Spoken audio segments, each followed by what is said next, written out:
Hello, everybody. Welcome to Go Time pre-show. 5 minutes before we start, we can just this bit won't be in the main podcast, so you can say whatever the hell you want. Did you see Jared's note? No. Basically said to bump up your gain a little bit. Okay. Right. Technical. Are you sure? I mean, how's that? Seems How does fine to that me. sound? You Can seem go a little bit really louder. close. You can do that. Which way tightens when you screw in on something? Clockwise. I Usually. was trying to decide whether to be helpful or not. This destroys it. It's good. It's tight. I was expecting Matt to like look for an answer like right or left, and then to be like, I don't know what that means because there's different rights and different lefts depending on if you're at the top or the bottom. Yeah. If it's which way the toilet goes round, it's the same as that. It's different in Australia. I have no idea, but I don't feel like I pay enough attention to my toilets to even know which way it goes around here. So I don't think I'd notice if it was going the other way. The only time I really notice is when the toilet doesn't go down and it comes back up, and then you're like, oh crap. Yeah, definitely.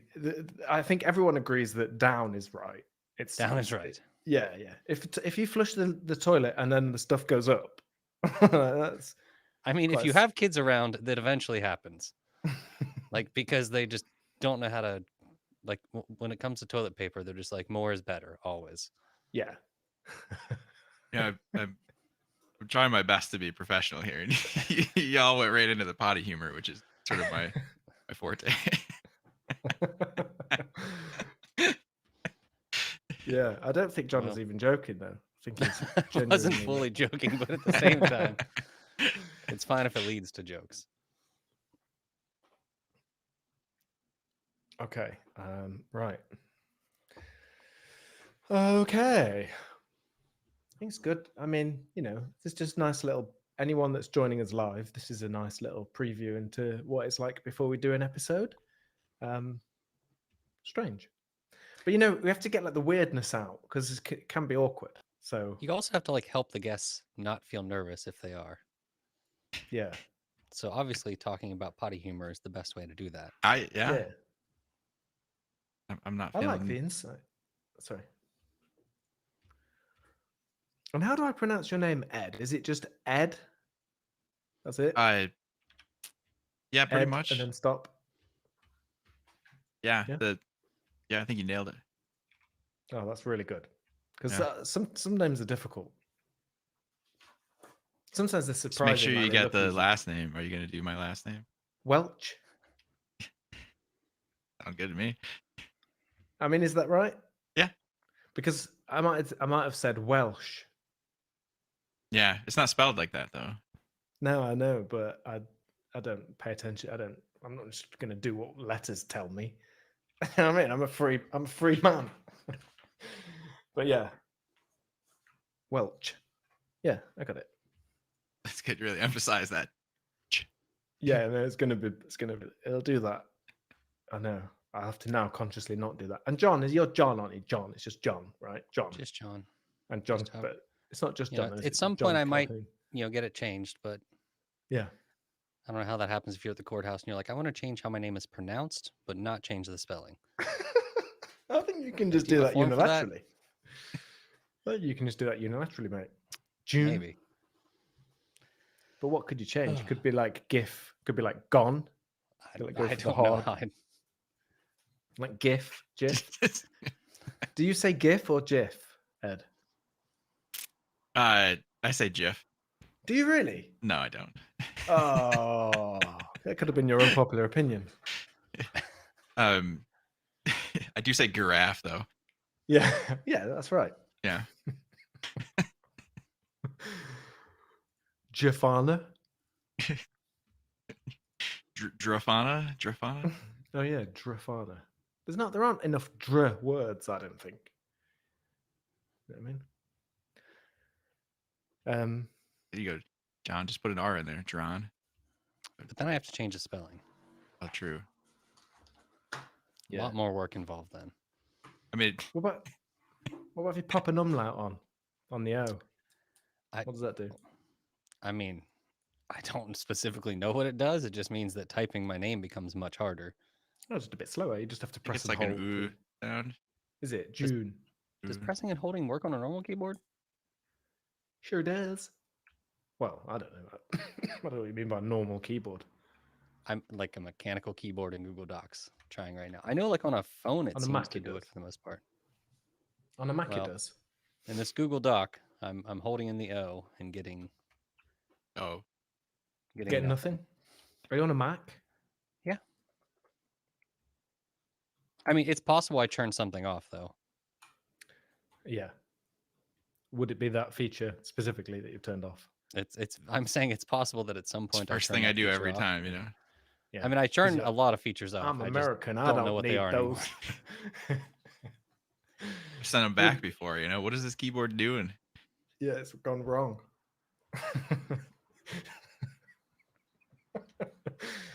Okay. I haven't written an intro, so I might riff the intro, which means it could go wrong. I mean, I forgot to introduce you last time, so I don't think it can go much worse. Okay, cool. Oh yeah, you did, didn't you? I made up a bio last night. I saw it. Is that what you want to use? Because I will say those words, I don't care. despite all my bravado earlier. I am gonna just say what's written on there. If you like. I mean, I'm fine with it. Yeah, it's a good intro. John, what intro do you want? Just regular, Whatever's fine. regular Joe, regular John. Regular Joe. Yeah, silent N. Could do that. Make it a silent N. Okay. Right, I'll play the intro then, and we'll talk about logs and logging. Excited. Okay.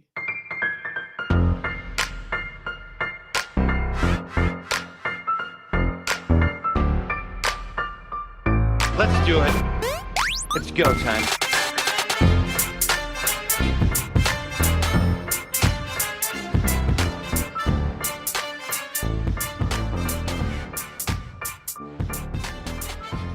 Hello and welcome to Go Time. I'm Matt Ryer. Today we're talking about logging, something we all do.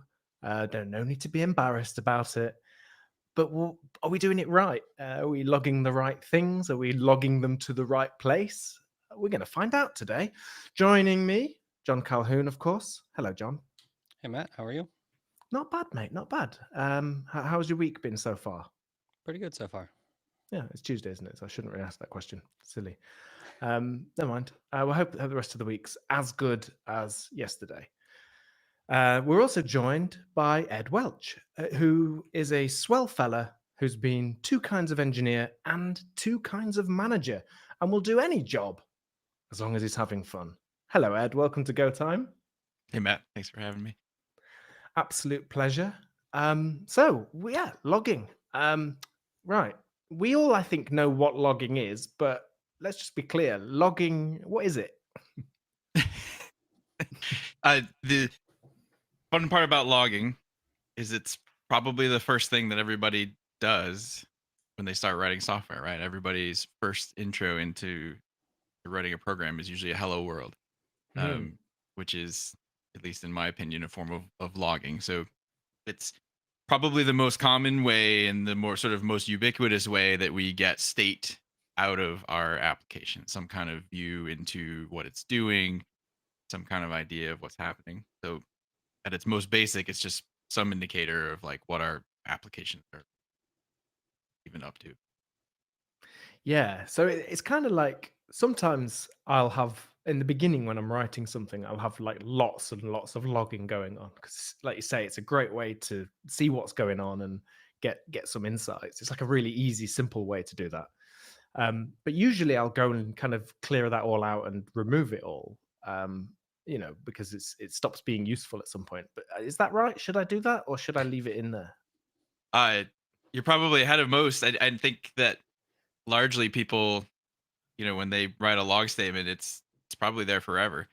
Hmm. I'm not sure how often people really go back through to scrutinize what they log. So, uh, if I would certainly think that you're going to gain from that, right? Like having more valuable log messages and sort of, you know, more relevant is useful. But um, I think that in terms of that quantity, as long as they contain useful context or information, you shouldn't really be looking to sort of over remove them, right? So I maybe imagine, Matt. Oh, sorry. I was going to say, Matt, I'm imagining some of your scenarios are writing logs to like help debug stuff. And if you're anything like me, there's probably some time where you catch yourself doing a sanity check of like, we're in this function, just because you're like, is the code actually getting to this point where it's supposed to Mhm. get? And I can Yeah. imagine that those ones over time stop adding value. Like once you have tests and everything, it's all working. It's kind of like, is that running every single time that function runs really adding value? Whereas like Mhm. other parts of it definitely could be. Yeah, I tend to do that for marking bits, just that it reached it. I'll just put monkey or like monkey 2, monkey 3. So that's probably why I go through and remove the log statements. But also, like if I'm doing test-driven development, I will tend to log a bit less, really, unless there's specific kind of tricky behavior, that's something that I don't understand. So I really do use it to sort of observe what's going on. I inherited a code base a few years back where Congratulations the from an old uncle. yeah, yeah, it was Old uncle died. it was really I leave this code base to Ed. um yeah, it was not well, yeah, let's go with that. So my uncle Yeah. left me this sweet code base, and he was very sort of, I don't know, the thorough and consistent. Every function call had a log line at the beginning that would say the name of the function and the entry, and then the values that were passed in, and then an exit. And uh, to be honest, I've never done that. I've never gone and built software that has that level of verbosity. I mean, they were at debug level. Um, there were times it was extremely useful, especially, you know, as an inheritance and his untimely passing, and I wasn't able to ask him questions about those Mhm. log lines. So it did make understanding the application a little bit better. So I think you know, my learning from that had more to do with maybe don't log monkey 1 and monkey 2, instead log something like, here's where I am and here's the sort of state at the time, here's some values. And because that particularly ended up being useful, is like trying to understand why something was or wasn't working. It's like it got to here and things looked correct. So, you know, there's a lot of tools that exist now that maybe make that easier, like debuggers and tracing and um, even in your tests. But there's certainly an element of uh, logs are generally always available, and so having some at least checkpoints through a process that give you insight into that process can be really, really valuable. Yeah, one trick that reminds me of that does work for me. If I've got a program where there's quite a bit of logging going on, I will do a thing where I log out a load of hyphens, just some dashes, and then in Go defer immediately the same thing. And that's a neat way of wrapping up really the in and that thing, basically the in and out of a function. Just so you can then see, that the logs between those lines are relevant just to that function. That works if you've just got one instance of the program running, which you normally do in dev, but doesn't work like if you've got multiple instances running, really, does it? I think it becomes um, sort of one of the things that I'm going to give people advice on logging is that the more context you can put in the log line, the more useful it is. So if you have um,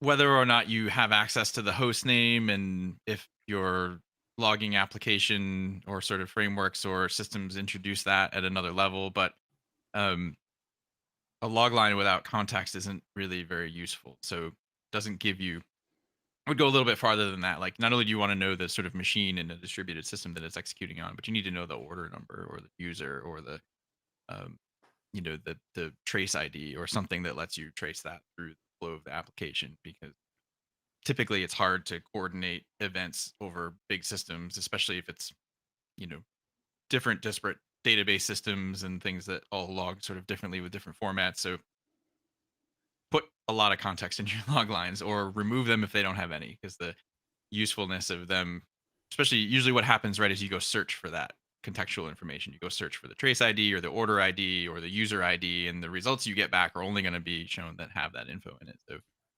you're likely never going to see the log lines that don't have that in. Yeah, so then that leads us on to, well, then I wonder, should you standardize the format then if you're going to be using these logs in this way? Or because obviously it's just a string, isn't it? You can just print out anything you like from your program. Should we be strict about what format we're printing in? Probably. It's kind of a hard problem, right? Like the whether or not you have control over the logs from some of your applications or not. If you're building in your own app, you're writing your own logs, like having some consistency is always helpful. One of the things that I think are interesting about log lines is this sort of battle between the humans and the machines. So, we're talking about humans looking at log lines, but it's not uncommon now that log lines go into analytics and, other system security, right? So having the format be structured becomes really important for how easily it is for a machine to parse those log lines. Arguably, having a visual format that's easy to parse for humans is true too. So, commonly, I would say JSON is maybe what you would find the most. It's probably not my first pick for a structured format because I think it's harder for humans to read. It's very easy for machines to read. And specifically, JSON becomes very, very hard to read if you have complicated nested objects or you build large JSON documents. The problem with large nested documents is you can't. So one of the things you're typically viewing a log line is it will exist on horizontal space on your screen, and then vertical space is your number of logs. So you try to pretty print a JSON object in order to be able to view it. You've then turned one log line into like tens or hundreds, and so now you've optimized very poorly for being able to look at those logs quickly. So there's an alternative that I like a lot that's common in Go, probably more than I've seen in other languages. Log funct. So having key value pairs that are separated by space, basically log format. You're not mad. Yeah. Yeah. I know how much you like funct. I did like it. I wasn't going to comment, but yeah, I'm pleased you said it. So it's kind of an interesting compromise on machine parsability and human readability. But ultimately, having structure does become really important because almost guaranteed you're going to need some tool to help you parse those logs, or strictly you're going to parse them with a machine for other purposes. Yeah. See, JSON would also probably encourage you to put more complex objects in, whereas with logfunct, are we talking key value pairs there? Yeah, and which is the nice thing too. So I would generally tell people I don't have a problem with JSON logging, and it's in fact the easiest and sort of most approachable for most logging frameworks. I would highly recommend keeping a flat structure as a practice, though, right? Like just do key value pairs in JSON. I think part of it definitely comes down to like how your logging affects how you're going to consume it. Because I know the first time I ever used JSON logging, it was game changing in the sense of like, oh, I can filter on these things and like it'll make my life a lot easier. But you're right, the first time you see it in just like plain text, you're like, oh gosh, I can't read this anymore. But depending on the tools you have, certain tools will like help alleviate that pain. So you can start filtering things, and all of a sudden it'll prettify things, make things pretty for you. And if you have the right tooling to do that, like there's services out there that do it in different options, then it's kind of okay. But I get what you're saying with the key value pair. It's kind of like a nice middle ground where you can still read it, but it's still going to have that machine readability.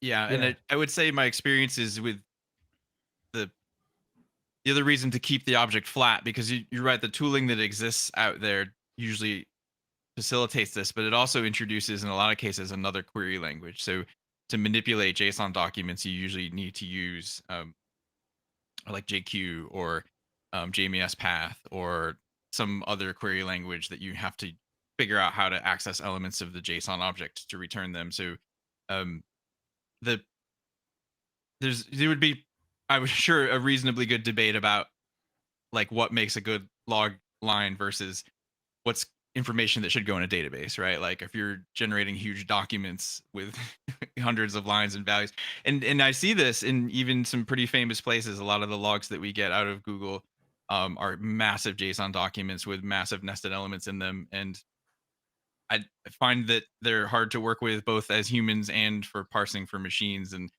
um, I think that the more you can keep that structure flat, I think the happier you would generally be. And if you need a complex nested object, is the log line the right place for storing that information? Maybe a good sanity test or a sniff test. Mm, We won't go as far So- as sanity test yet. no. So in that, like thinking about it that way, you said like some things are better fit for a database. Do you consider things written in a database to potentially be logs? Like an Um, example I can give is I was building a web service once, and I forget why, but for some reason we wanted a way to actually record web requests and the response to them, like to make sure things were going correctly, and to there was some other reason we were doing it. I don't remember why off the top of my head. But I know that one of the things we did was we're like, well, you can't really take an entire web request and like just throw it into the output. It's going to be really hard to do anything with it. So we Mm. took the parts we cared about and we were storing that in an actual database table. And we would essentially clean that up every so often. Luckily, it wasn't a huge project at the time, so we could get away with it. I imagine, Google scale that might get a little bit tricky, but for us that worked. And I consider that logging, but like with the caveat that like we're storing this in a database and it's kind of a little bit different.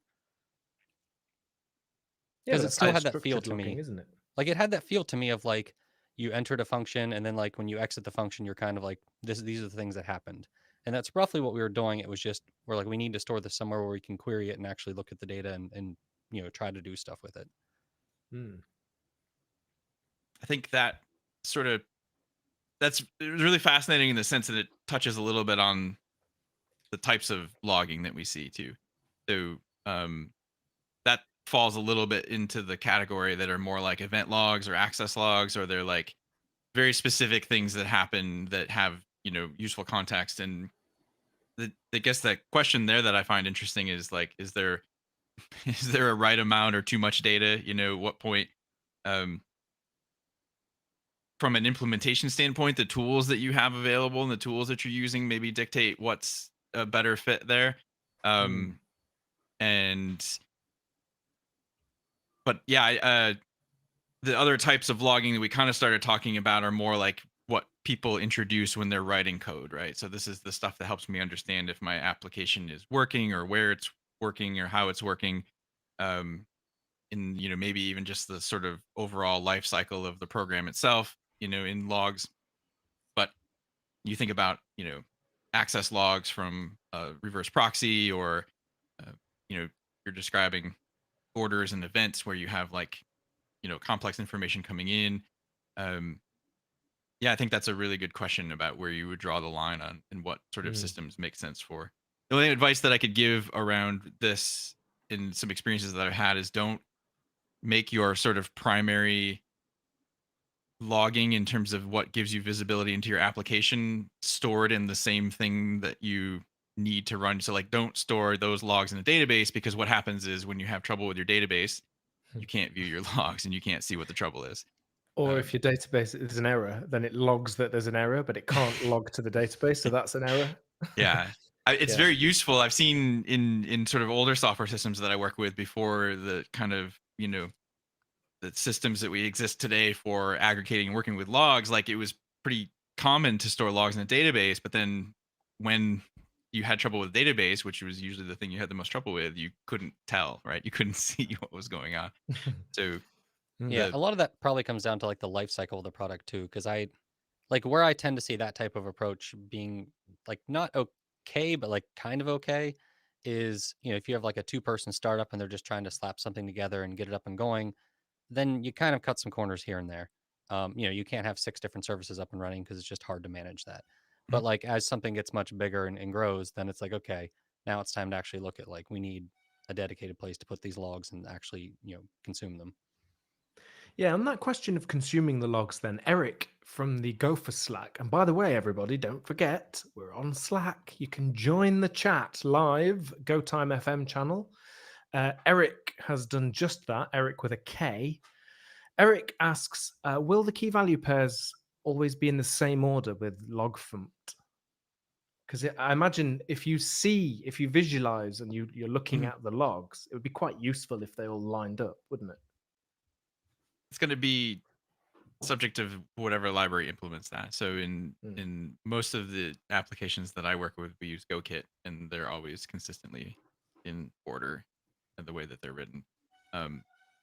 Like I said, the libraries that implement log funct, JSON is more common, but I think there's support in others as well. So I can't speak to their consistency and ordering, but I think that would be a very valuable, like, humans are really, really good at pattern recognition, right? So like if you can get data in front of us in a way, even in log lines, I can tell a funny story here. If you, I had a job where I worked with computers that would run on vehicles, and we would have trouble where sometimes that they would boot and behave differently. And I found myself, we were shipping the syslogs from those machines back to central place, and I would review the syslogs to try to find instances of the computers that misbehaved. And the fastest way that I could do that was I could zoom way, way, way out so that the text wasn't legible, but I could look at the length of the log lines and you could see the pattern, and you could scroll through the log lines very consistently because it was really easy to spot the ones that were all the same.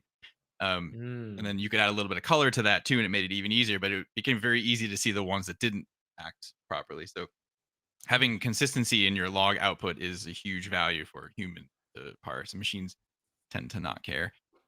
Maybe there's some efficiency gains if they're consistent, but that would be a good feature to have, is consistently orienting your. And I think probably most JSON serializers are going to be consistent. I think most serializers in general are probably going to be consistent.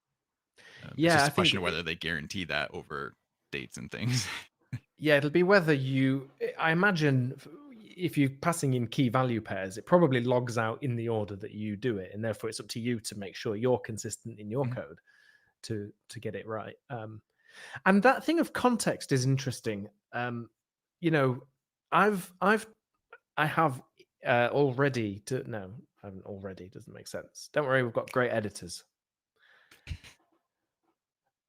I have a project where we actually use the context to carry, like goes context.context to carry some context. You guessed it. And that gets passed into the logger. When you call a log line, the first argument's a context. How do you feel about that, Ed? Because it's very useful for, like, you talk about some of the things of like user ID maybe, and the host name and things like that. It's the kind of thing that you could do in some middleware somewhere, or do it in one place, and then it is consistent. Yeah, definitely. The applications that I work with do this pretty commonly. So like trace ID is often propagated through the context, or is always propagated through the context. Something like a tenant ID in a multi-tenant system, and there's helper functions that we have that will pull that out to.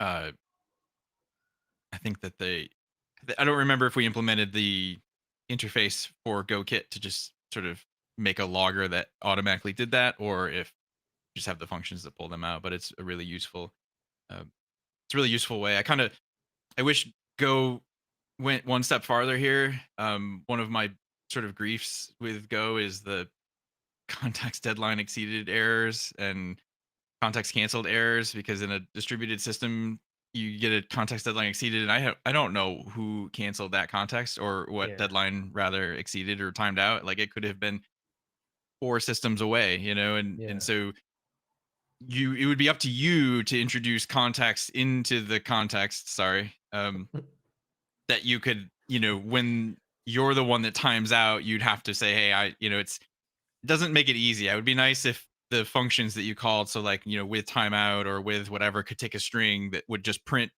in whatever error block ultimately catches that context being canceled, so that you could find it easier. Yeah, that's a nice. You could write a package that did that, couldn't you? I thought about this last night. So I'm not sure what it would look like to. I mean, you could do, definitely something that catches it. Where it's tricky is how easy and sort of how, I don't know, organic would it be to use? Because a lot of times you're catching an error on a function and you have no idea what the error was. The error might have been that the context was canceled while you were executing that function, and you're Yeah. just logging the error. So you basically now are thinking about wrapping all of your errors with this thing that would look for, um, or someone that's better at this than I am could come up with more elegant. I just I know wonder that if you, I've, as much as I love how well that context cancellation allows you to control over network connections and things, I find that it leaves a lot of times confusion around what piece of the puzzle yeah. was the one that actually said, "Oh, I've had it." Yeah, because in an HTTP world, if you are getting a request and the browser, like someone just closes the browser, that'll cancel it. That'll cancel the request. Yeah, And Oh, you may have, in your own code, you might be canceling context and relying yeah. on that. And then you can't tell the difference. My favorite I, is like Nginx or anybody that sits in the middle that times out will result in a context canceled error. And like, I Mm, mean, in my argument here, that would be not the most helpful, but somebody should know that it was their context that was canceled and say, hey, it's me over here. I don't know who did mm. it, but somebody closed this connection. I wonder if you could pass a string into the cancel function, because you get back when you do with timeout um, or the other one with cancel. You get back the little cancel Mhm. callback function thing. Could you pass in a string there? I wonder. Actually, that's an interesting problem. I'd be quite fun to explore that, but I don't think we're Uh, going to. I think the idea there, right, of how well and how useful the context is, but it does often lead. Um, I know when I first started writing Go, I found that I was doing a thing that was sort of very Java-esque because I really missed checked exceptions. I was trying to understand why an error. So I'm like looking at the type of an error and looking to see that it was deadline exceeded, and then I logged a message that said timed out because everywhere else in the rest of the world it's timed out, and in Go it's deadline exceeded. And the sort of error handling in Go makes this a bit bumpy. I wish it was a little bit easier to. We're way out into the weeds. I'm just going to shut up right now. No, that's good. I don't know. Before I start passing opinions, I got to say my unpopular opinions for the end. Yeah, you got to save it for the theme tune. They don't count unless it's been played. Yeah, so on that, I usually end up having dedicated code for context errors. Like at the top of wherever they unwind to, I'll have some code because I probably want to do something different. And the other thing is, it's very normal to have context that gets cancelled. It's not, it's an error. It's a sentinel error, term coined by our friend of the show, Dave Cheney. It's a sentinel error value type that you can compare against and can pass around, but it's not really an error. Like, not necessarily. So, I mean, if someone closes the browser and cancels a request, you want to stop doing the work. That's not an error. That's great. Should return great. That's great, or something instead. That's great. I would support that. Yeah, I'll do a PR. Yeah, it would. So it's something I suppose to think about for folks that are writing applications and they're using context, and they should be. There's the context, you can add values to it, so take advantage of that. Like most things, probably don't get carried away. Keep the context simple, but but you could consider. I don't know off my head how, like I said, how sort of ergonomic you could make this, but trying to include information about parent contexts and ultimately who cancels it, be able to log something uh, to make your life a little bit easier to track down where in a complex system something said that took too long. Yeah, another interesting little thing that's quite nice to do in Go that I did once was I would, when adding values to the log, like using those helpers that you talk about that these packages have, that would also return a little cancel function, which you defer immediately, and that then removed that value essentially. Which you don't, depending on where you're passing things around and how you pass things to. You may not need that, but it's quite nice to use to be able to use Go's actual language features when it comes to doing this and solving these problems, so that logging then in a way becomes really a first class concern of your application, doesn't it? Yeah, I mean, I'm a little bit biased when it comes to the sort of way we observe applications. I spend all of my time working on a system that's designed around handling logs. So, but That's why you're here, though, Ed. it's true, yeah. Yeah. But the nice thing about logging is it's kind of always there, right? Like it's the one sort of most accessible way that we have to get info out of an application. The other forms that we have of observability tend to lend themselves to better, use cases or different options, or like distributed tracing can do a lot of stuff that's hard to do with a logger. I make an argument you could, but I would lose that argument. So, but it's there, right? It's always there to use. So to use it, just make sure you have useful information in your log lines. Do yourself a favor, make sure you can search for that log line when it's printed. So it has to have something in there you'd be able to search for. And there's another one, I think, when it comes to error messages. A lot of times, depending on how you structure your logging and whether your logger is going to include the line number something comes from, I don't have strong opinions if you need to do that or not. Honestly, I would say just make sure you write error messages that are unique within your app, right? Like if you search for that error message, it should go to one place. Yeah, like monkey 1, monkey 2. Exactly. Yeah. So maybe you were really onto something there. Well, that's why I use different numbers. Yeah. How do you keep track of how many monkeys there are, though? Yeah, that is difficult. To be fair, it gets way out of hand very quickly. You have like a global monkey tracker that you do need to implement that monkey tracking. Yeah, and I did once mess up a loop and ended up with infinite monkeys, and they produced no works of any kind of discernible literature whatsoever. So very disappointed there. Yeah. But.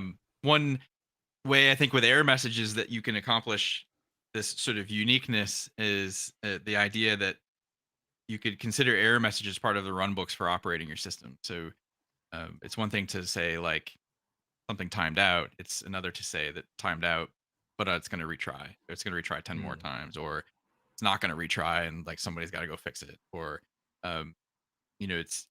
it's funny, like when you're writing applications and you get to where you're logging an error message, you likely have the most context of anybody that's going to see that error message in years to come, right? So what can you put in there that helps someone make a decision about what they should do when they're operating that software? So they got paged and they searched the logs and they found your error messages. How can you help them get out of that trouble, or let them know what the system's going to do to recover from it itself? Because that is fairly common. Is there's lots of error messages about connections timing out or failing, and is there a way to communicate that the app can still handle it, right? Go look and fix the source of the problem. So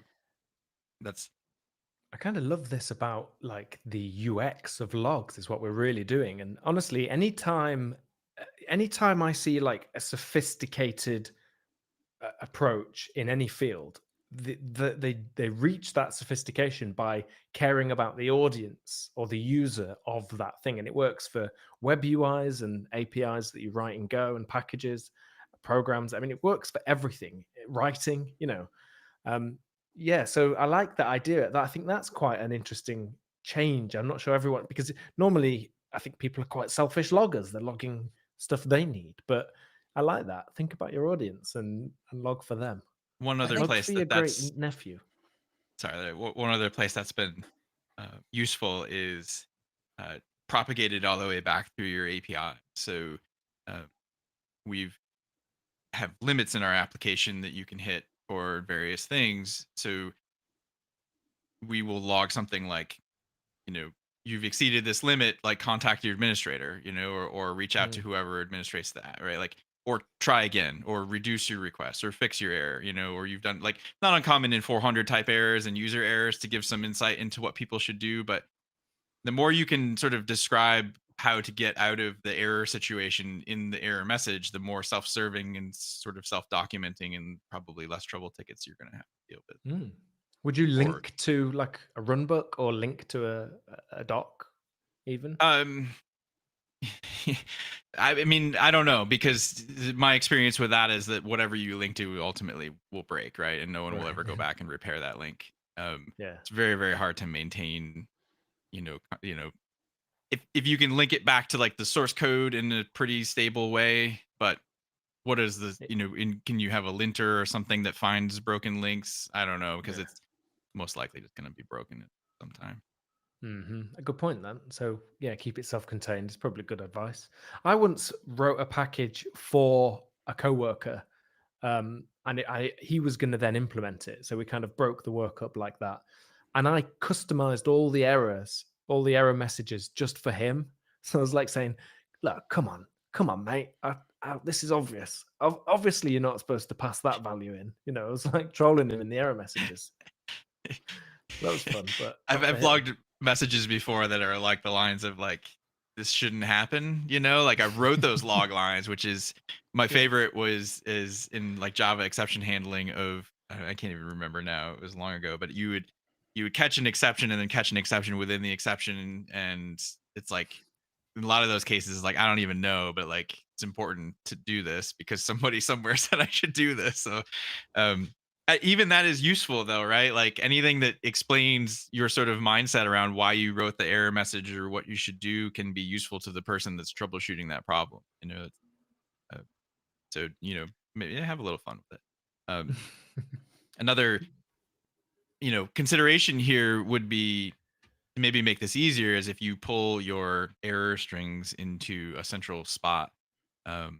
You're doing internationalization of your application. This can be helpful. I know I'm gonna kicked out of here if I say Java one more time, but there was some tooling that made that a little bit easier to swap file names, and you could just have your error messages be in multiple languages, and make it easy to swap them out at sort of compile time or runtime with a configuration flag. But the putting them out inside where you can see them both lets you kind of easily review them to see if they're providing useful info, as well as, I know I'd say this is good advice that I don't use myself, but I'll throw it out there. Yeah. Well, on context then, maybe we could talk about log levels, because this is something else that is quite a divisive subject I've seen around. I tend to and I feel like, this is where each line has a level. So it's either usually debug, info, warning, error, critical. Like there's loads of options. I'm sure you've come across even more. But yeah, like I find error and sort of debug information to be helpful. Warnings sometimes, but how do you feel about log levels? So I have some opinions here. Are they popular or unpopular? These are probably popular, but okay, not everyone will agree. But the error is the easiest one for me. So I can start at error and warn, and then it gets kind of murky from there. But at error levels, I like to log at error level if there's something wrong with my application. It's my job. It's my responsibility to fix it. I like to use warning level when it's not my responsibility, my job to fix it. So I'm getting bad data. Some other downstream system is misbehaving, something that like it's useful for me to go find, but it's going to be more useful probably for somebody else than me. That's my opinion on that. Now, when you go beyond that, so like debug is really fascinating because, it ends up just being sort of a, the dumpster of log levels, right? Like, so everything ends up in there, and it usually ends up being so verbose that people don't run with it. And if you're not running with it, and most applications in my experiences don't have an easy way to do basically runtime changing of the log level output. Like what good is it, right? So they could see the argument to saying that you just log everything at sort of info, and that would force you to go back through and remove log lines that aren't as useful. But you do have these cases where, I don't know, you write these log lines and instrument something in a way that's really interesting for specific cases, and you think, I could see myself hitting this again. What do I do with this? I would say that my experience with Go loggers is they lack some of the functionality that I've seen in others where you can do like per package level, different levels or sort of runtime reloading. And maybe those packages are out there. I've just not used them. But those can be really nice to sort of handle that. Like, or trace level is maybe what you would do there, something that's really, really specific, but only would want to enable it in a very small case if you have that control available. One of But the people in Slack had mentioned, I think it was Gabriel, had mentioned that he actually uses separate packages for like developers type debugging versus like production style or logging, just to keep the two separate. And I think one of the main benefits there is that when you go to production, you can basically set everything that's a development style logging to just be a no op essentially. And the code's there. Because I think that's one of the things, like you said, we've all written Hello World, but like there's kind of like two mentalities with logging. There's like the logs that are just for me right now while I'm writing this code or debugging some issue or whatever I'm doing. And then there's like the logs that are like have a lot more context and need to have like trace IDs and things like that. Because if you're running locally, chances are you probably don't need trace IDs. Um, generally speaking, you don't have enough requests coming in locally that type of stuff's an issue. So it is interesting to think of it as like two separate, I guess, approaches to the something similar. Yeah. So I've seen it where you'll have like a logger type that supports nil, because in Go, of course, you can write methods that are safe to call on nil. You literally just check the receiver, and if it's nil, you just usually just return at that point. They're quite nice, but I've also seen it where you explicitly have nil or no op loggers or whatever. Does this all just depend on which package you're using, or are there good practices there? I don't know that I have a good practices suggestion for that. My personal opinion would be to lean towards just the always log this stuff, right? Basically turn your debug logging level on. And actually I gotta decide if that's really my opinion, because it is nuanced, right? Like there are situations where the volume can be tremendous, right? And you mostly don't care.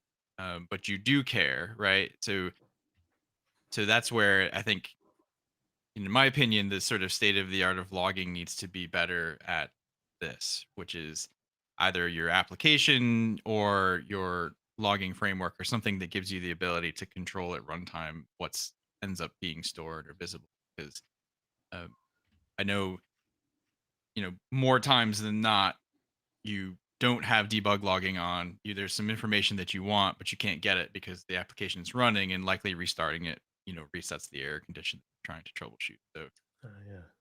be better if you could leave debug logging on and then just drop it at the source until you need it, and or have sort of runtime log level changing as an option. So these gets a bit more sophisticated. I don't know that I see this a ton. At least in Go, I'm not seeing it a lot where you have that runtime capability. Somebody will probably point me, which would be great, because there's an element of Go and logging that I've always found a little bit frustrating, which is the sort of lack of a standardized interface, and the fact that your logger becomes very important to your system and therefore very hard to change.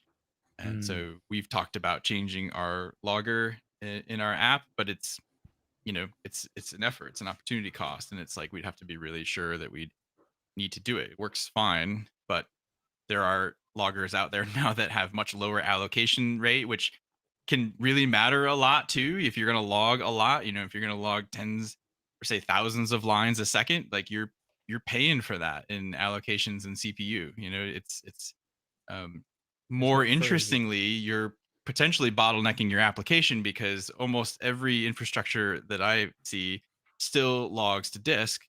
Usually, like say Kubernetes, it's the node disk, and node disks aren't terribly fast. So you're more likely than not at some point blocked on your logger trying to write to a file on disk, which can slow your application down.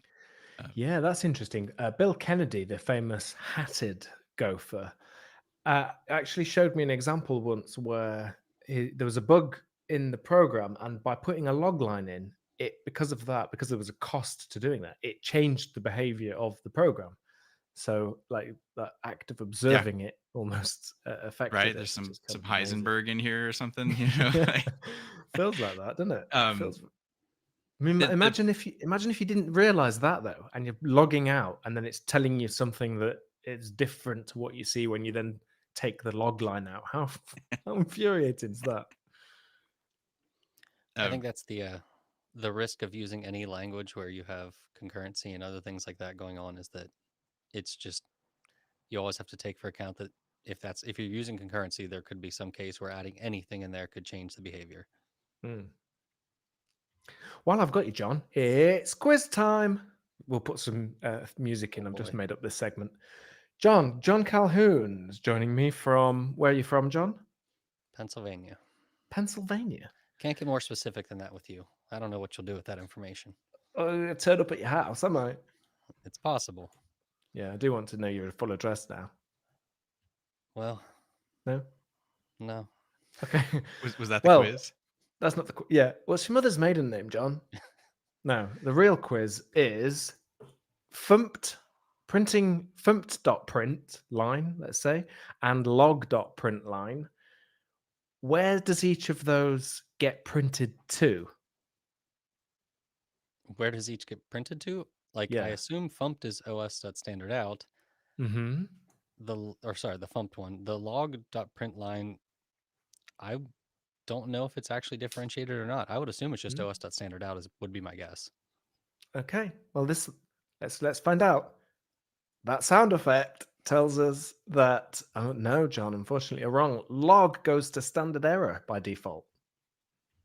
See, I So wasn't that's sure if interesting. this is a trick question or not. That's the hard part. No, With no, Matt, you well, can never tell. yeah, but that would be an odd The worst part quiz. is in most terminals, you can never tell the difference. Like, Yeah, that's unless you're true. doing something specific, like piping it to an Well, output file or something. well, this is the question then. Like, where should the logs go to? Do we want them in standard out? Do we want them? Should we put only the error level logs in standard error, and other logs in standard out? Like, what do we think? I think people have like a lot of weird opinions on logging in general. I swear Mhm. I talked with somebody who said like if you're printing out a log statement instead of like recording a metric, that it should Yeah, be an error that like some engineer has to go fix. Like right. to the point where like their Everything. app apparently has no logs, it's just all metrics. Uh, And I don't know, like I think sometimes how people think about logs versus metrics are like they might kind of be the same thing. They're just like differentiating them differently, if that makes I could sense. give an opinion that I think is a Ed, little before bit you do, researched on we that. should just be honest with our listeners here. Yeah. You kind of built Loki, which is Grafana's logging thing. Tell us about Loki just very briefly, just because there's some important context, I think. There. I've certainly been a part of Loki. Lots of other smarter folks than me have done a lion's share of the building. It's not what I've heard. I think you're just being modest.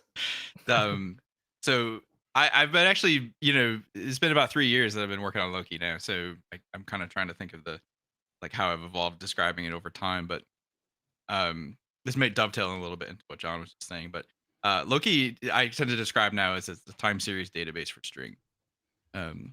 So what I guess before I talk about Loki, the part about the metrics versus logs is that I think is interesting is the information that they can contain and store and the sort of associated cost with that. So one of the things that when I talk about Loki as a time series database for strings is when we talked about that context, you can put in a log line.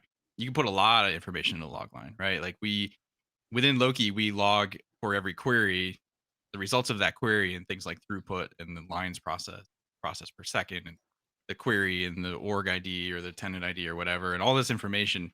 And it tends to be extremely high cardinality. So where metric systems, it gets a bit more costly, right? Is when you're trying to store huge amounts of cardinality. Like if I had a metric for every one of those things that I just said that had a tenant dimension on it, it would be a lot, right? So the other side of that question or that coin, though, is that that's a long string, and to process that in a system requires parsing it and doing math on it. That's more expensive. It's more data stored on disk. So to me, the two play very nicely together in the sense of metrics make a really nice roundup or sort of overall approximation of high volumes of that kind of data. So you can look at metrics because it's a float over much longer periods of time than it's going to take to parse a 80 byte or 200 byte string. So where those become a bit interesting is, so with Loki, we have a thing for recording rules where I can generate a metric from those log lines as they come in. And so what we'll tend to do is generate sort of roll up. So we'll generate like a 99% quantile on the query times by tenant. So now maybe I have cardinality of thousands of tenants, but the 99th percentile is taking all of those individual values and rolling them up into one metric. So the systems, I think, complement each other really well when you set them up to. You can have very, very high resolution, very high cardinality data. It's just going to be a lot more expensive to try to query it over time. You can put those in your logs, and then you can roll that stuff up or create metrics, right? Just use the metrics you have in your system for higher volume requests, being able to keep an eye on a system that's doing thousands of requests per second a lot easier, showing that data over time a lot easier. So I think they play nicely with each other.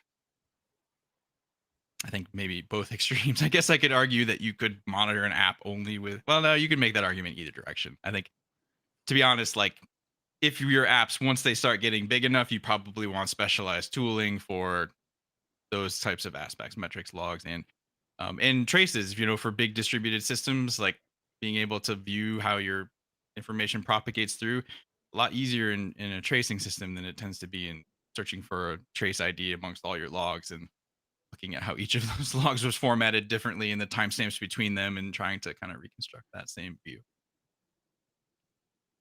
Yeah, we had an interesting question in the Slack channel. Eric with a K's back. And Eric says, what about logs and testing? Do you ever include like assertions about what should be logged out? Have you ever done anything like that? Can we, Yeah. jumping back to your previous question, can we Sorry. just say that when you're logging and testing, then maybe you should write to os.standard error? I'm just kidding, but just split it up that way. We never did answer that question if you want to go back to it later. Oh yeah. But Ed, logging and testing. I don't know. I mean, it happens from time to time. It always feels a little weird when you're sort of validating a log line, I guess. I'm trying to think of an application where I've seen that done. Usually it's in catching like an error message or something, like a sort of specific error you would catch, which is becomes a log line. Yeah, I've done it once where it mattered what was printed out from the program, like it was very important. And so there was some slight, I think, because I always do this little abstraction where I have a run method and main only just calls out to a run method and passes the sort of dependencies in. And I include standard out and standard error if I want to use them. I include even those as IO writers. So in test code, then you can use buffers or whatever else you want to capture it.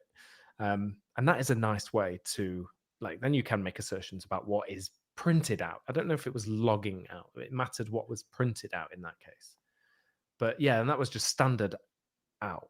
So we It'd be never interesting if you have downstream processing on your log lines. Like it is interesting because you build dependencies and now you're logging, you're talking about being kind of an API of your application. And maybe API is not the right term, but it's an interface that it goes out to. So you could do sort of testing on it to make sure you're not making breaking changes to the downstream systems. It's interesting if you find yourself in that world, where you have those tight couplings. But if you're using JSON or even in the log funct, you could have tests to make sure that certain values are there. It's yeah. I'm not sure quite how to dig into that one. It seems like it comes down to the point where, like, if not having it there and it changing could break something, then you probably need to test it. But if it's part not of your something that's going to be API. broken, it's just going to be like a visual difference, then you're probably okay getting by without it. Yeah, by the way, John, you won't believe this, but the little elves in the Slack channel have found the episode that Scott Mansfield talked about Go at Netflix on Go Time, episode number 9. And so if anyone wants to I go swear back, there was one that I was in as well that it got mentioned. So maybe it's been in multiple. I swear it was one of the episodes we did on like metrics and things like that with a company that did metric software. But I swear they had like a similar opinion along the lines of like, if there's a log message, somebody needs to be like, somebody should be getting paged right now. So it's just interesting to see the different approaches that people take to writing software.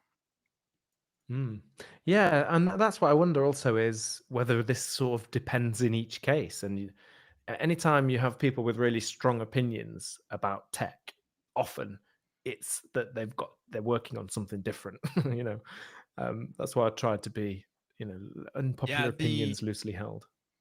The one area that I think could matter in that sort of argument of metrics versus logs is that logs are an event, right? They have a distinct timestamp that's very accurate. In fact, Loki is nanosecond accurate, right? Like metrics do not have that kind of accuracy, at least most of the time, right? Like they're sort of forced to do a roll up because that's the optimization they make, which is really valuable. So, maybe that event timestamp isn't, I don't know. It can be really important for troubleshooting to know exactly when the sequence of events happened. And a lot of times when you're, you know, sort of working within whatever the bound of your metric is, if the event happened inside, say, a Prometheus scrape interval, you don't have any information to tell you what happened. And a lot of times logs can hide that context, or rather show that context. It's without sort of knowing more context. Like, I'm sure it's a well thought out argument and that it works well, right? Like you can build a system that works well that doesn't log. I mean, but logging is just the sort of, it's the thing, right? It's everywhere. Like, I think, if we were going to talk a little bit more about Loki, the reason Loki exists is because of how sort of ubiquitous logging and some of the problems are with it, right? We talk about the variety of formats that exist for logs, and like, do you pre-process or post-process those to try to make them useful? How do you catalog and store and index that information? Where do you store it, right? Like, people generate tremendous amounts of log data. The numbers vary. The big side is usually terabytes a day, although I definitely know people say they generate petabytes of logs a day, which is just mind-blowing amount of data, right? Like to have to deal with and store. So when it comes to logging, right, like that's the real question of where does it go? You had that question in there. Where do the logs go? It's a good question, because that's usually a disconnect between the person that writes code and the system and infrastructure that runs it, right? Like becomes a little bit more important than what you log. I can't imagine petabytes of logs. I mean, nip through and delete some log lines, surely. I can't imagine how you'd use those at all. Like, I feel like you just end up with so many, either that or you're like a crazy busy service or something. And then it's like, we need to do something different. Yeah, but or you use a technology that then works in some abstract way on that data. That must be the answer. I'm not going to keep promoting Loki. Other log platforms are available. The way that the way you could approach that would fit with Loki is what Loki does that's a little different from other systems is the indexing model. So the idea is to index a relatively small. We don't index the content of the logs themselves. We index metadata. Think about like where the logs come from typically. So if you were going to ask a question of like, where would I go to find the logs? Maybe like a table of contents a little bit. Like, you keep a relatively small index, because an index in a database tends to be one of the more expensive operational pieces. So you keep a small index. And so for that petabytes, you would chunk that up into smaller and smaller pieces. And then Loki sort of optimizes around that scale side of it first, or the idea that your expensive parts tend to be on ingesting and storing that index and keeping that cost lower, or that complexity lower. And then on the read side of things, it's a little bit more simplistic. It's just kind of brute force, right? Like, so if you don't fully index something and you don't know where it is, you got to go look through it. So you use those labels to narrow down that result set. But one of the things that, computing is generally really good at now is parallelism. Loki optimizes around object stores. So it's basically a strings database that's built against object stores, which also support parallelization really well and take a lot of the sort of nightmare of working with storage and make it somebody else's problem. And you can brute force your way in parallelism at many gigabytes a second to be able to get back to specific events that you're looking for. So it's kind of a trade-off between you pay more for that query time, but logs are typically something you write once and maybe query never or query infrequently. So that, if your operating model is one that you write a lot of logs and you want to query them all the time, this might not be the best approach. But for the kind of developer and operator use case that we tend to focus on, it's usually an advantageous trade-off to be able to kind of control the query cost. Okay, I'm going to have to return an error to you though, Ed. Too many mentions of Loki. Done and done. Thought you were going to tell him deadline exceeded. Yeah, unfortunately, it is going to be. We're coming up to deadline exceeded. It is on the minute, but they've still got time. So please, Ed, John, shut your faces. It's time for unpopular opinions. Unpopular opinion. I actually think you should probably leave. Unpopular opinion. Okay, who's gonna? It's not Halloween. I'm doing a spooky voice. Who's gonna start us off with an unpopular opinion today? So I you put 6, Ed. So I think it's funny because I laugh every time I think about the goal is to have an opinion that people don't agree with, right? Yeah. So, So like if we had a KKK member here, he would probably win. I hope he would win. Yeah, But like yeah. not One would in a hope. good winning way. Yeah, but we don't Right, have so- them on. No. so it's I'll phrase this. This is my favorite unpopular opinion. I'll phrase it in the way that's likely to be received as it's most unpopular, but it's a nuanced conversation. But my experience is that integration testing is usually a net loss, and I would largely recommend not doing it. Oh, that is an interesting one. I have such mixed feelings on integration tests. So Like I've definitely fixed and found bugs in integration tests, right? Like definitely caught significant bugs.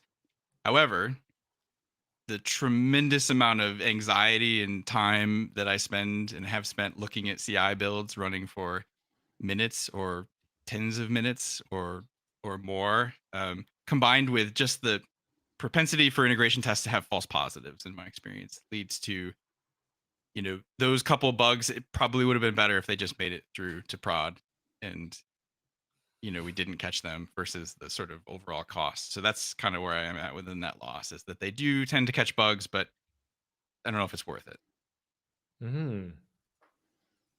Interesting. See, I agree with you fully about the fact that like integration tests or tests that cover like more scope, like integration or larger is how I'd put it in like its scope, tend to be the ones that in applications I've worked on that just break and then nobody has time to fix them for some reason. And then they just continuously, you have breaking tests and then somebody eventually has to fix it. It just can be a headache.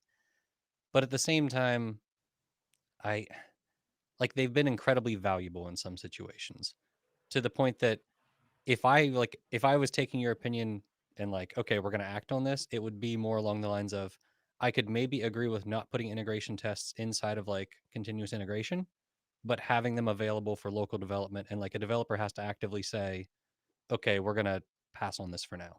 Yeah. But I could see value in like not being like a hard requirement. Whereas like a lot of times with unit tests, it's very clear, like this should be passing. And if it's not, something's broken or the test needs fixed. Yeah. And that's where, if I gave that as my opinion, it wouldn't be as unpopular. I really like the idea of sort of running against sort of operational data or clusters. So like having tests that are running against systems, but like kind of I build some database inserts and run them into an in-memory database, and then it verifies some kind of data, and that runs as part of a CI build. Like my experiences around those is like it takes a long time to build them. It's really hard to change the data if you have to go in and make a change to the system. It's hard to understand what the original sort of creator of the test maybe even had in mind. And when it does flake out because it's testing a distributed system and it maybe didn't do retries properly or at all, or something changed, like, it's like you said, the people that usually are the ones that have to deal with it don't have the context to fix it. And it's just holding them up. It's like, I didn't even change this code and this thing is breaking. I'm really unhappy with my life. So yeah, that's the having a test suite. So maybe the key to success with integration tests is keeping their scope really, really small and purposeful, and then running them, on demand kind of thing. Yeah, that's very interesting. We'll put this out on Twitter at GoTimeFM to see if indeed that is unpopular. You wrote down another one though, Ed, which I feel like you might have an even better chance of winning this whole thing. You know which one I mean, don't you? The one that you have highlighted, that Windows is the best desktop OS. Yeah. So Say it again clearly for the Twitter So- clip. I believe Windows is the best desktop OS.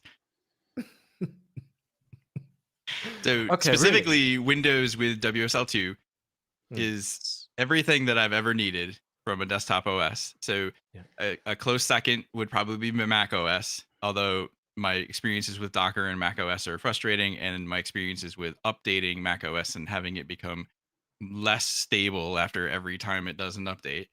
And in general, like the sort of expense of the Mac, hardware and kind of hostility of the Mac support community has shied me away from it. And then I love Linux. I've tried for years and years and years to run desktop Linux, and I just want my computer to work. I want to join this podcast today and expect not to have any trouble. Yeah. And that's Windows, man. Like, Mhm. so that's where I'm at with Windows. Also, like, I don't know. I'm not going to say that I love it, right? That Windows is great and doesn't have a whole host of its own problems. I just think it has the least problem. Yeah, it does have Minesweeper. Does Does it it? still I have don't even does know. it- Does Windows 11 still have Minesweeper? We I find have out. no idea. Because that'll know- be the clincher for me. No, it doesn't. Every time I've Okay, tried to code yeah. it all in Windows, there's always like little things that I'm sure I could eventually get past them. Like just one Yeah. example, I can press Control A to go to like the start of a line and Control E to go to the end of a line. And in Windows, Control A is going to select everything. So like it all of a sudden doesn't do what I want. And I don't know if there is a way to just go to the start of the line. There probably is. I just don't know it. It's probably got its own button, hasn't it? Go to start of line, or it's The probably home you go in button the on start. my keyboard is that the... You go in the start menu. Well, I mean, like if you have and like you go to multiple run, lines, and then you type move to start of line. Yeah. Yeah, gonna- the keyboard shortcuts were the worst part for me trying to move to Mac. I could never get used to copy and paste. I could never so I figure it think out. it's one of those things that You just there's type it out definitely a fresh each time. difference between like command and control, but when you Yeah. kind of get used to them, it's kind of hard to switch back at times. Yeah, that's true. The muscle memories. Like I got a new keyboard recently, and I just basically stopped using it. Does anyone want it? Because I've learned to like this. It's meant to be ergonomic, but I've already learned it the non-ergonomic way. My bones have changed now, so and adapting back is tough. Especially as So you get I've- older, your brain gets less malleable, doesn't it? Well, the other issue I have with that type, like, because the keyboard you have, Matt, I have it and I was using it, but like my issue I ran into was, first off, my hand was broken for the last 2 months, so I was That's not already your really keyboard's slow. fault, John. Well, no, but I was already really slow. So when the cast came off and I had a brace on, I'm like, I need to get caught up on work, not like Yeah. learn a new keyboard.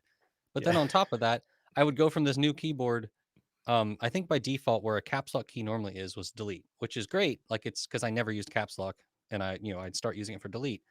And then I went and got on my laptop at some point, just on my laptop trying to do some work, and all of a sudden I'm just writing in crazy caps all over the place because I'm hitting the wrong button, and I'm like, I don't know how people do that mental shift of Yeah. switching from one to the other. And I think that's probably the biggest issue I'd have with Windows is if I only used it and I got used to it, I could probably make it work. But I'd have to like fully commit and be like, I'm diving into Windows and I'm like okay with that. Yeah, I feel that. That was because I had always used Windows systems in corporate environments. So it's and like I said, the copy paste was sort of the worst one for me.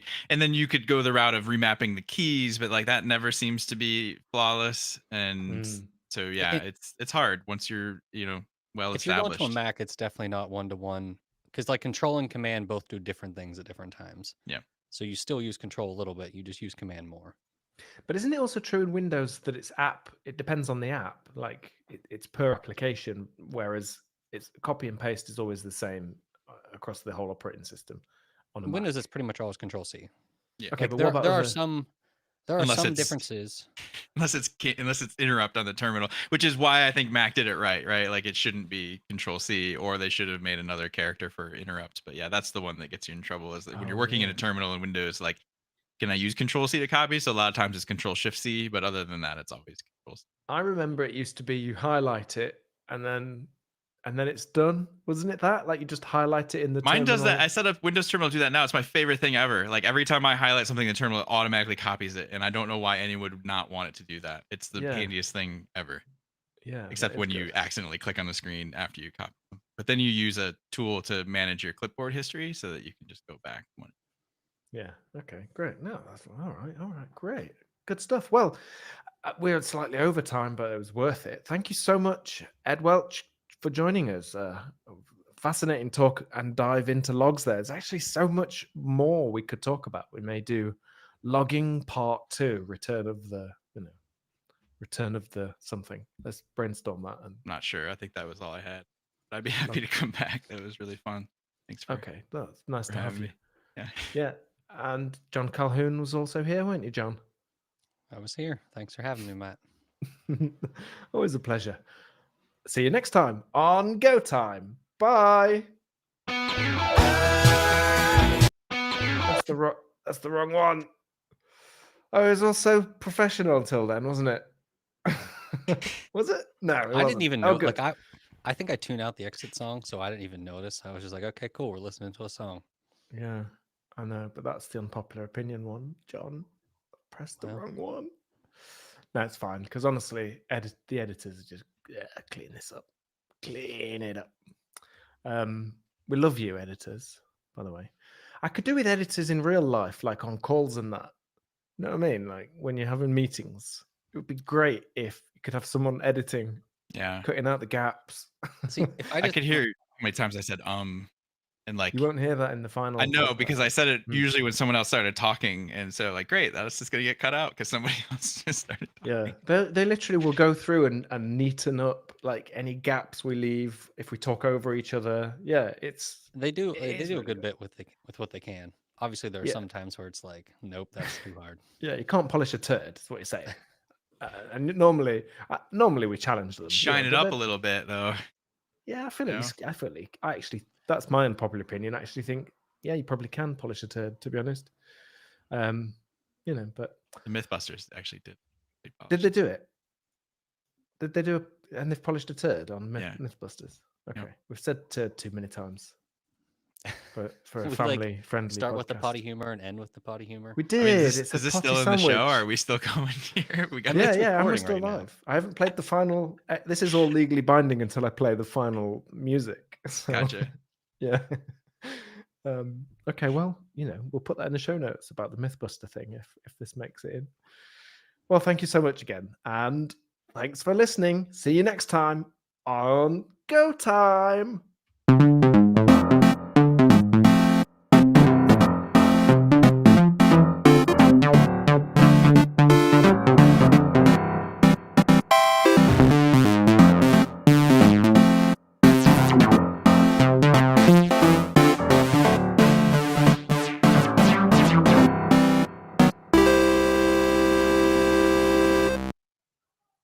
There we go.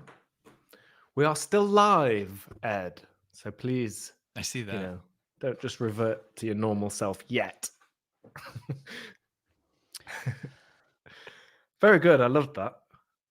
It's such an interesting subject when you properly dig in. It's like one of those things again that has evolved over time. Like, I think it it's used funny we don't teach it. Like Yeah. like logging is just a thing you sort of you find like right. I needed to solve a problem.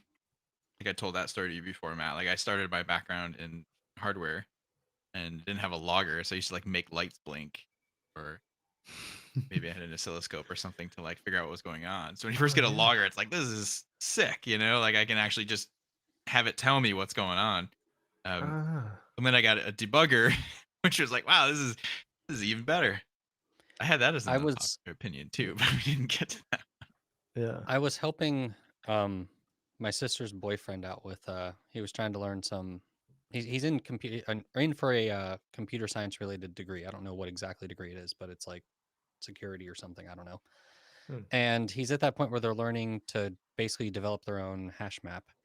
And like I was trying to help him with some of the stuff, and I'm like, well, the first thing you should probably do here is like add some sort of code that like prints out the entire internal structure of like what's going on, so you can actually see what's happening in memory.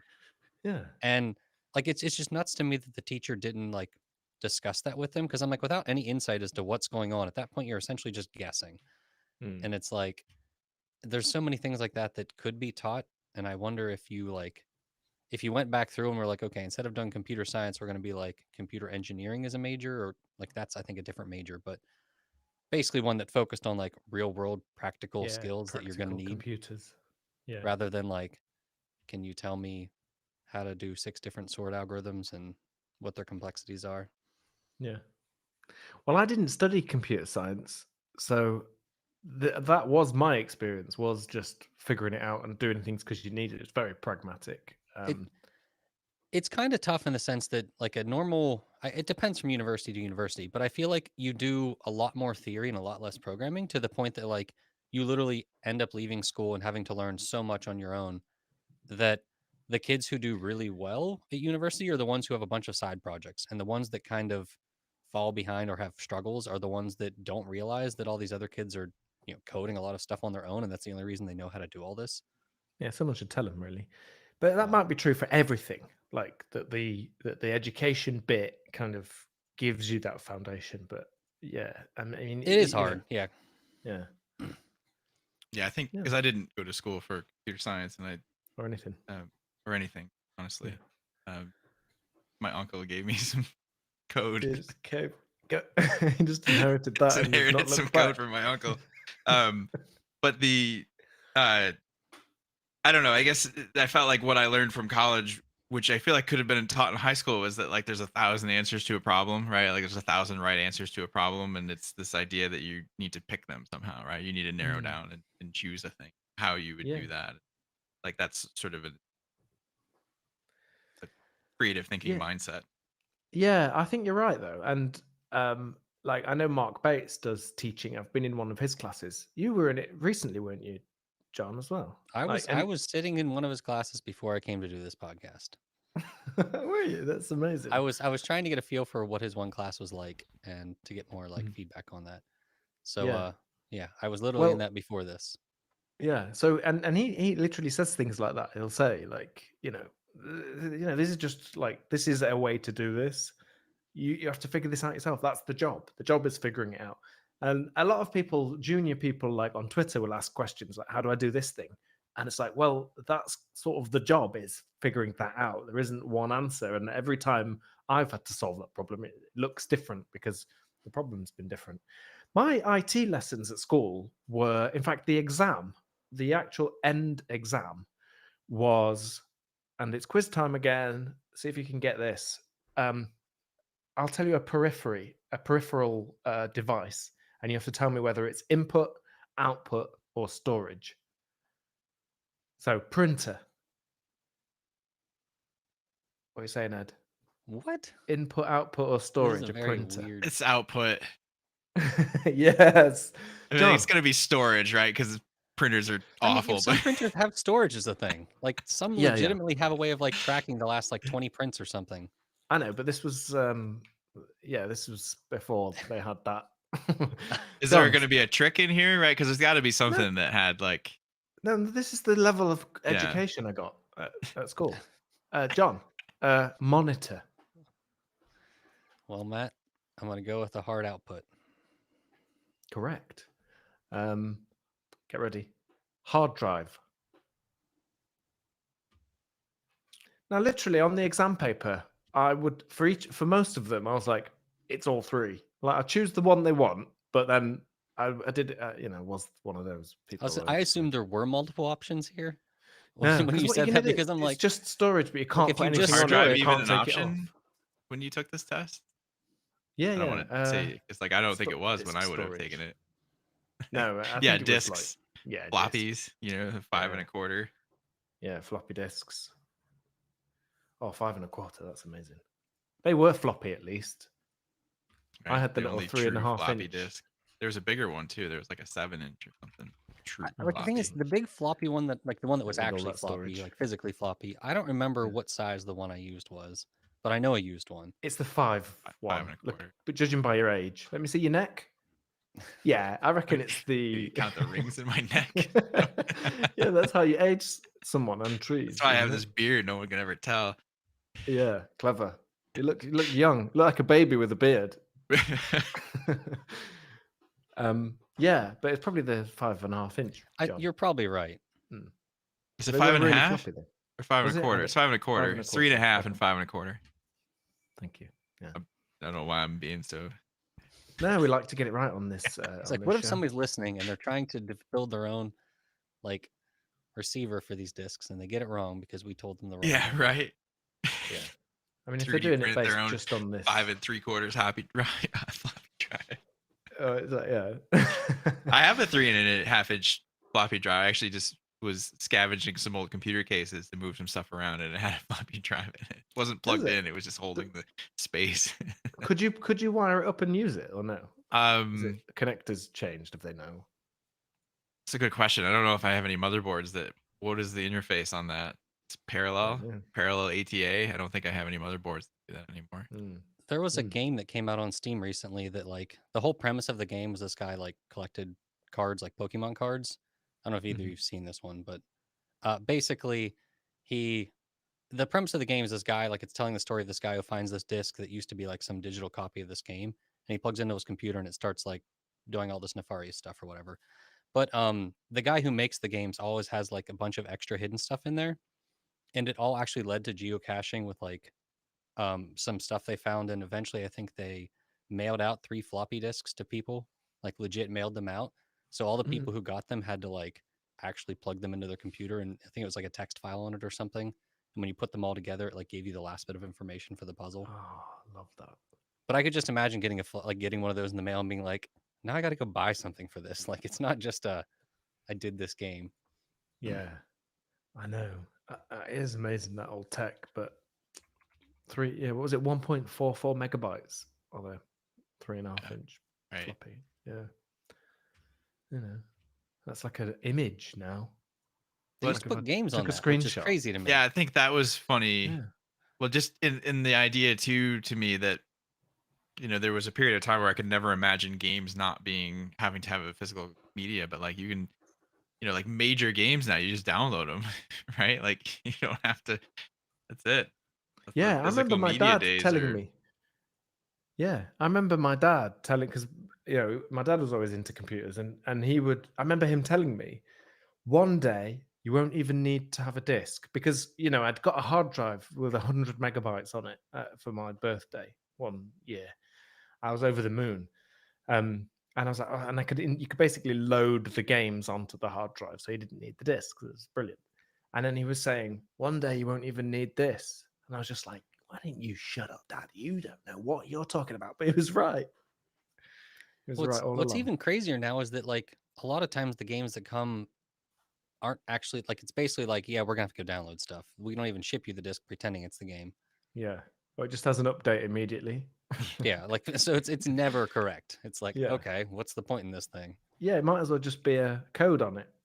Put it in, it downloads it.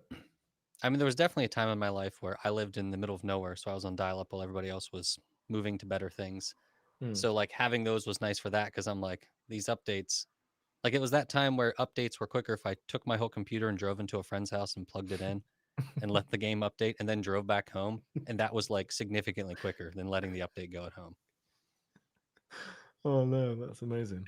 I know the dial-up. That was my experience with the internet for too long. I mean, and I don't know. My parents actually only gained access. They had a DSL line for. I guess outside of the U.S., DSL is pretty. I mean, I think my well, actually they just recently got off DSL, but they were on like a 3 megabit per second DSL line for like up until like the last couple years. And every time I go to their house, I'm like, I don't know how you deal with this, because it's awful. Yeah. And like I they'd just have an don't let HD them use TV. the internet when they come Well, to my place. They have this like 1080p TV, and I'm like, I don't know why you have this TV, because it's not streaming in 1080p. I'll tell you that much right now. Like, They don't know what you mean. They just I see like- blocks and they're like, that's just what TV looks like, right? It's just Minecraft. Everything's Minecraft to them. Ironically, John, as you were saying that, you went pixely. Well, it's probably because I have kids and kids. My daughter does not understand what slow internet is or any like. When we go on a road trip, she assumes she's just gonna have internet the whole way. So Yeah, very it's different. just normal now, isn't it? Very different generation. I once saw a baby try and pinch a photograph to zoom in because it's so it's- used to iPad. Yeah. I gotta mean, say, I've I've seen- been amazed at how quickly kids learn to interface with phones, tablets. Then Yeah, I I mean- also look at like the world we've created of computers. It's like they have no hope, you know? Like Yeah. I assume at some point, like almost every laptop is gonna need a touch screen, only because like there's going to be a generation where that's just their norm.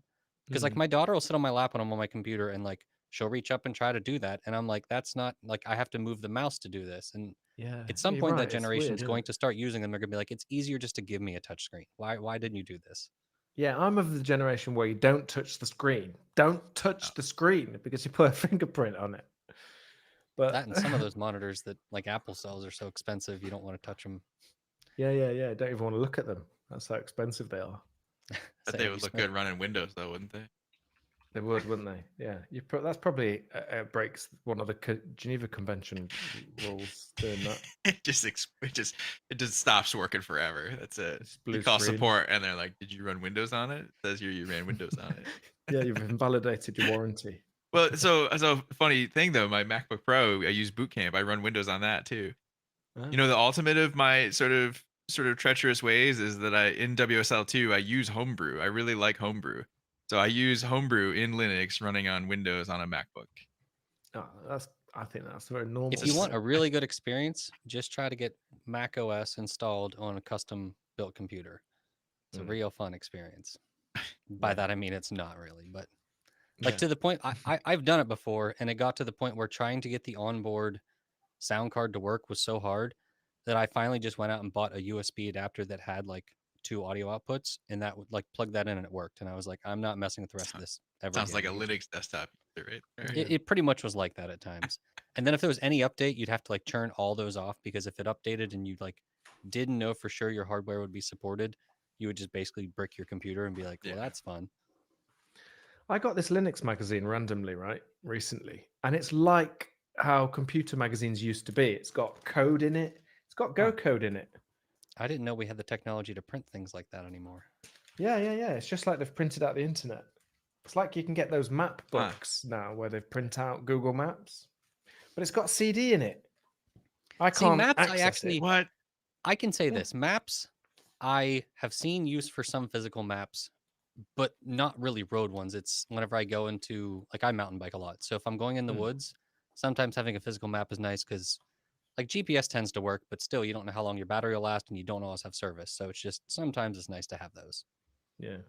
But yours, I have no idea why they have that, Matt, because if this you magazine? presumably if you're applying anything in that book or that magazine, you need to have something digital next to you. Is there like a QR code to scan to get to a website that has the thing I can No, because copy the and paste? fun is in copying it out of the magazine.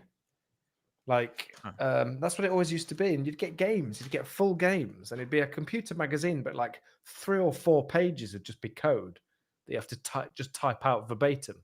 And it never worked. There was always errors. But if you finally could get one to work, you then could, like, you'd done that process. You saw all the bits as you did it, so you could go and tweak it and change it. And that really sold software for me. Like being able to, like, we had this pool game, and we changed the pockets so that they were big pockets and made the game easier. And then we took the pockets off, the cushions, so it was all pockets and stuff like that. Like, just, I mean, it probably looked terrible. Like the graphics really was pretty bad. I agree that stuff sucks you into programming, and like similar events have like helped me get into programming. But you were mentioning that you always have bugs in your code when you copied it verbatim. Have you ever read the book The Martian? No. Have you seen the movie or? Yeah. Okay. Didn't know so they made it into a book. okay, it started as a book. I'm assuming you know that and you're just trolling me, but Correct. okay. One of the premises in the book was that he's like trying to reprogram his rover, and they literally Yeah. sent him like ASCII codes, I think, through like with like a spinning thing, and he has to write them all down and then go reprogram the thing with that, like getting it exact. Oh, And yeah. he like I think he has to like go into the space station and like write them down because his like his markers will dry out in space, so he can't write them out there. But like I'm just imagining you're writing actual code from a magazine, and it's still never correct the first try. Yeah. And then the premise of this book is this guy on Mars with like a several like many minute latency somehow copies a bunch of ASCII code and then goes and reprograms it, and it works the first try instead of just crashing the entire thing. Yeah. I'm like, the reality is this is where the guy died on Mars. Is when they wrecked his rover, software's gone. I've created this world for me because I use GoPass as my password manager, and I don't like have it on my phone. So whenever I have to log into something on my phone, like GitHub, I have like a 40 character password, and Oh, I'm no. reading it off the screen and typing it in, and it's off. Well, if This you is- used a sensible operating system like say Mac OS and you have an iPhone, it does a handoff thing where your clipboard is shared. It doesn't always work yet, but I genuinely can't get useful. behind the iOS part. Sorry, Matt. That's fine. I didn't make it. I give Apple credit. I think they have the best security sort Mm. of closed ecosystem. It's good for them. Yeah. Yeah, but you see, like, yeah, that feature, if it worked more consistently, would just be amazing. I mean, sometimes it does work on my laptop. I can just copy something, and then you go over to I go to my other I computer. wonder if I could take a picture of it and use like CR, get the Good point. password, and then Yeah, that's nice and secure. Whenever I chose a password manager, that was like a big requirement. Is I need to be able to use it on everything I use. Otherwise, I'm just not Hmm. going to use it. They must have it a spent a lot of my mobile time app. making my life more Yeah. very true. Segmented my network. Oh, it Hey, we 30 should stop things our up. local recordings, by the way. Sorry, Ed. Oh yeah, yeah. I guess we're supposed to do that. Stop and we'll upload. We are still live, of course. This has been quite the after show. It's been a long one. Is there Yeah. people on YouTube still hanging out with us? Is it still on YouTube? Vlad? Yeah. It should still be on YouTube, but I haven't checked to see how many people are there. Yeah, there's people hanging out in the old Slack channel as well.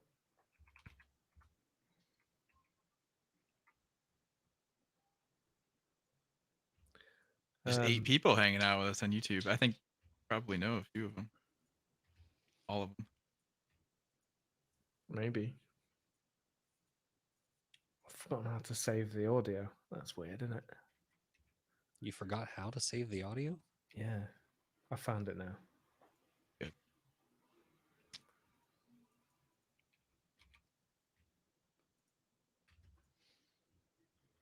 Okay. Oh, it's March. When did that happen? Today. I've been counting down the days because I technically still have a brace that like I take off occasionally while I'm typing, but I think the 7th I should be able to like not even wear the brace anymore. So I'm Oh excited. yeah. to- So you're all healed, are you now? Mostly, I mean, like it's still like probably not 100%, and like my knuckle here is still pretty stiff, but like Mm. still moving it and trying to get it as much as I can. I don't know if I'll have to do like occupational therapy to get it fully, or if they'll just be like, well, that's good enough. I don't really know. Mm. I knew a guy that typed with just a single finger. He's faster than me, but literally just one finger, like doing that across the keyboard, like extremely quickly. So it's possible. You'll be able to adapt, John. I think. I mean, I've been fine since I've gotten like once I got the cast off and I was in the brace, I had enough mobility that I could like actually do it. The hard part with the first cast I had like went up to like here. So I just like basically could use one finger essentially. The second one was like cut off around here. So I could use like these 3 fingers sort of, but like I couldn't really extend my pinky enough to make it super useful with everything. Mhm. But it was better. And then the brace just made it a lot easier all around. Well, I'm glad it's healing, mate. It's the joys of breaking things. I've never broken anything. Never felt like I wanted to, but it's not for everyone, is it? Well, I broke I have the same story. I broke a pinky, and I went through stages of like typing with one hand and using a pen with the other because I had it in a cast. And it's like you can figure it out surprisingly quick within a couple days. You're like, I mean, You're at not least super working at that fast. point. You're like, all Yeah, right, we're moving you along. can like type. Like I will say that Nice idea. I had turned off GitHub Copilot because for a lot of things where I'm recording my screen and like showing people how to code, I don't like having GitHub Copilot on because it'll just like suggest big blobs of thing that just distracting. Yeah. But I turned it back on when that was the case for something like when I was writing other stuff, and I found myself when I was typing slower to expand what they had and to try to like adjust it if it was slightly off. Whereas like a lot of times when my hands are all perfectly fine, I'll be like, no, that's wrong. And I'll just like ignore it and go try to code it myself. Because it's like, sometimes that mental challenge of like trying to make sure what they wrote is all correct is more taxing than just like, I already know what I want. Let me just do it. Yeah, but when it's you sort of learn the things it's good at, and when it's the right kind of task, it's Yeah. it's mind blowing. I can't. I've definitely believe it. written some really ugly tests with it though, where like it hard codes and does a bunch of things that I might not have. Like basically, it'll write some things in ways that I wouldn't have, but because it just quickly auto expanded at the time and like my hand was in a cast, I'm like, whatever. Like it verifies what I need it to verify right now. I'm gonna let it go. Do you put as a comment? My hand was in a cast, and Copilot wrote this. So I mean, like the me. problem is most of the code I write, like for like projects and things like that, only I Yeah. see. So Mhm. Is it terrible? I just myself. I'm gonna blame in the future anyway, so it's okay. Yeah. Well, you don't know, you might pass it down to your great nephew, Ned. I don't like to pass along that. Yeah, good. Have you got the Seems like a upload cool link, thing. Ed? It's in the doc, right? There was a Yeah. web page. Yeah, I can't reveal My it. file's like a on- gig or something. Is that normal? If you wanted it to WAV file. Yeah, bigger the That's better, fine. mate. Bigger the better. They'll just delete it. Like I'm could- pretty sure that I could that Dropbox black it. folder is like a rolling. They use it then delete it. Yeah. The just keep it software up. also doesn't it record locally and like ship that Yeah, version exactly. of it So too? this is just a backup. So Riverside is recording supposedly both your video and your audio and uploading both in the background. So like when Matt hits leaves or stop or whatever he hits, you actually have to leave this tab open until it says the uploading is Yep. complete. But very cleverly, if you did close it prematurely, which I did once, it sends you an email saying, just go to this link. It opens it up. It must save it in some kind of local storage and it continues. It So does. it's very clever. Do you remember when we did the episode on? I think it was GraphQL, and the one guest kept I don't know if it was crashing or disconnecting or what. Later on in the recording tab, he had like 50 unfinished uploads is what it showed as. And I'm like, I wonder if he got 50 emails saying like, hey, you got to log back in to get this uploaded. Ah, maybe. I was like, I Maybe hope just one. I'm like, I hope their code is like not going to spam this guy. They designed it well, I think. Credit to them. But yeah, I don't know. In fact, well, what I do at some point, we need to stop this recording. So we should say goodbye to our live listeners. And thanks for joining us and hanging out. See you next time. You want to wave? Don't let the smile go stale.